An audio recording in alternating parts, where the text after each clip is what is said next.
नमस्कार, peptic time Madhya Pradesh समाचार में आपका स्वागत है। मैं हूं शिवेंद्र शुक्ला। आजादी के 70 वर्ष गुजर चुके हैं।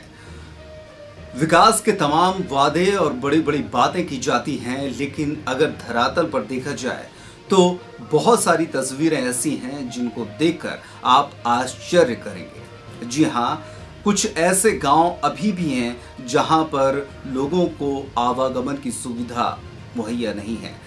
कई बार आवेदन देने के बाद, कई प्रयास करने के बाद भी लोगों को उसी जंगली तरीके से जीवन जीना पड़ता है। आज भी लोग नाव में सवार होकर अपने गांव से जिला मुख्यालय के लिए रास्ता तय करते हैं। ऐसे में कई बार ऐसी स्थितियां आती हैं जब गर्भवती महिलाओं को प्रसव के लिए अस्पताल पहुंचना पड़ता है, लेकिन उनके लिए कोई साधन नहीं होता। सोचिए कि ऐसे लोग कैसे जिंदगी गुजर बसर करते होंगे।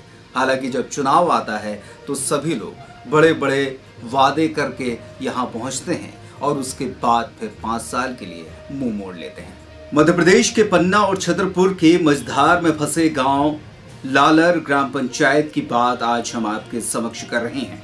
यहाँ के लोग कई पीढ़ियों से नाव में सवार होकर नदी पार करने को मजबूर हैं।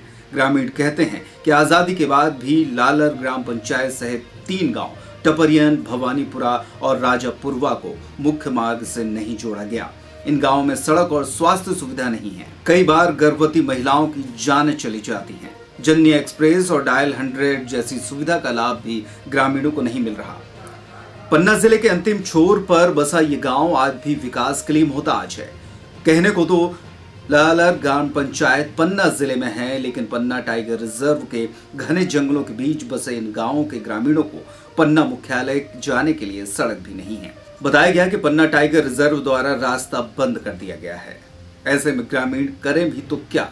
जरूरतों का सामान और इलाज कराने के लिए नाव का सहारा लेकर केन नदी पार करके छतरपुर जिले के बमीठा और चंद्रनगर गांव पहुंचते हैं, तब जाके कहीं इनका गुजारा चल पाता है। घने जंगलों के बीच बसे होने के कारण इन गांवों में जंगली जानवरों का खतरा भी बना रहता है। जंगली जानवरों से किसानों की फसलों को खासा नुकसान पहुंचता है। जानकारी के मुताबिक लालर ग्राम पंचायत सहित टपरियन, भवानीपुरा और राजापुरवा की आबादी लगभग 1300 से ज्यादा है। आदिवासी बहुल इन गांवों में चुनाव के दौरान नेता तो पहुंचते हैं, तमाम वादे करते हैं, लेकिन आज भी इन गांवों की जिंदगी मानो मझधार में अटकी है। सरकार की योजनाओं का लाभ तो कोई नहीं मिल रहा है। यहाँ पे अब यही घर ही मकान पक्की बन रहा है। बाकी और कोई ना अस्पताल, ना कोई बैंक दे रहा है ललार के नाम से। हाँ, नहीं कोई सुविधा नहीं दे रहा। अस्पताल वगैरह भी नहीं है। हाँ, इलाज के लिए कहाँ जाते हैं?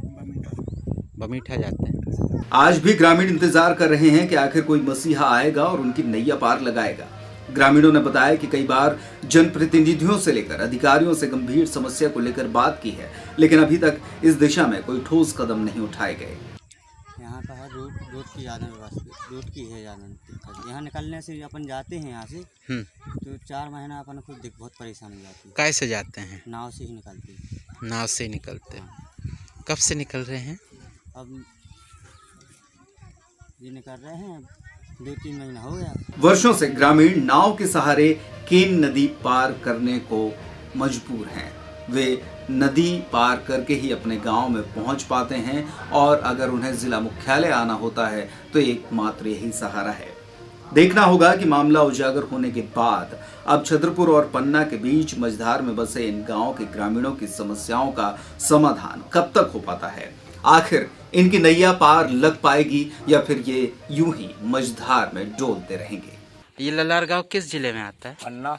हाँ, पन्ना जिले में जी। तो पन्ना जिले में जाने के लिए यहाँ से कोई रास्ता नहीं? नहीं, राष्ट्रीय उद्यान है। अच्छा, तो घर का सामान इलाज के लिए कहाँ जाते हैं? बमीठा, हाँ, छतरपुर, पन्ना। अच्छा। तो जहाँ इलाज हुए होते जाने।